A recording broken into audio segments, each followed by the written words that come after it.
Karimnagar PMJ jewellery షాప్లో robbery.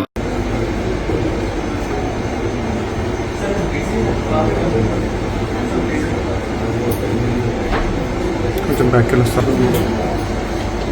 మన దీంట్లో సార్ 3 టీమ్స్ సెషన్ చేస్తుంది సార్. ఎంబూలో సార్ 2 టీమ్లు చేస్తుంది సార్. ఇంకా లేదు సార్.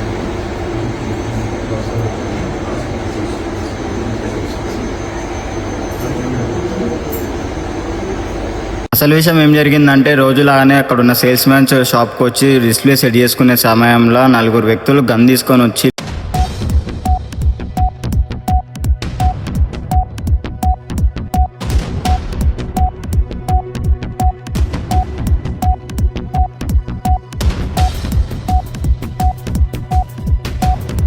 లోపల అందరినీ బెదిరించి ఉన్నాయన్నీ ఇచ్చేసేయండి, లేదంటే ప్రాణాలతో వదిలిపెట్టామని చెప్పేసి బెదిరిస్తుంటే, అందులో ఉన్న ఒక సీనియర్ సేల్స్ మేనేజర్ వచ్చేసి ఎవరికైనా హెల్ప్ తీసుకుందామని చెప్పి పరిగెత్తి బయటికి వెళ్ళే లోపల అతను కాలికి ఒకటి చేయికి ఒకటి 2 బుల్లెట్లు కొట్టేసారు అనమాట. ఆ గ్యాప్లో వీళ్ళు ఉన్న బ్యాంగిల్స్ అని ఇంకా ఏమైనా చైన్లు ఉంటాయి కదా, అవన్నీ బ్యాగ్లు వేసుకొని వెళ్ళిపోయారు అనమాట.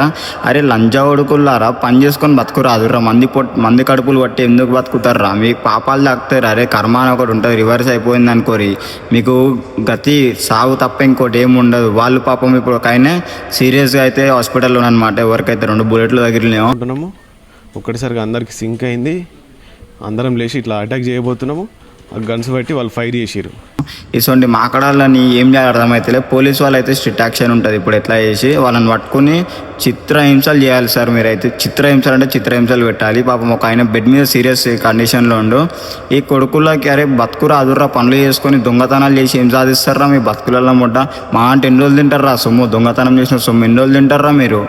వాళ్ళ పాపం అక్కడ సేల్స్ మ్యాన్స్కి ఏం తెలుసు అన్న, వాళ్ళని బెదిరిస్తున్న దమ్ముంటే ఒక బ్యాంకులో రాబరీ నీకు దమ్ముంటే ఎక్కడ చీరి వడదెంగుతారు ఆ బ్యాంకులో, అర్థమవుతుందా? ఇటువంటి మానుకోరు అదుర్ర దొంగలు అంజోడుకుల. సో గైస్, ఇంకా ఎవరైనా బిజినెస్ ఏమైనా ఉంటే మీరు చాలా అలర్ట్ ఉండండి. ఏ టైంలో కూడా ఎట్లా వస్తుందో తెలియదు. జ్యువెలరీ షాప్ ఉండని, బ్యాంగిల్ షాప్ ఉండని, ఏదన్నా బిజినెస్ ఉండని మీరు అలర్ట్ ఉండని. మీ దగ్గర కూడా సెల్ఫ్ డిఫెన్స్కి ఏమైనా రాడ్లు కానీ ఏమైనా పెట్టుకోండి. ఏ లంజోడికి ఎప్పుడు వస్తుందో తెలియదు.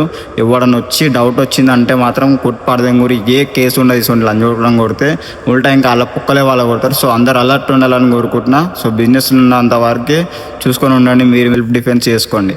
ఇంకొకటి ఏంటంటే, ఎవరైతే దొంగలది ఇన్ఫర్మేషన్ ఇస్తారో కరీంనగర్ పిఎస్ వాళ్ళు అయితే 1 lakh రివార్డ్ అయితే ఇవ్వడం జరుగుతుంది. సో కరీంనగర్ నుంచి ఎవరైనా వీడియో చూస్తే, సో ఎవరికైనా వాళ్ళకి అనిపిస్తే 100కి డయల్ చేయండి, పిఎస్కి అప్పచెప్పండి.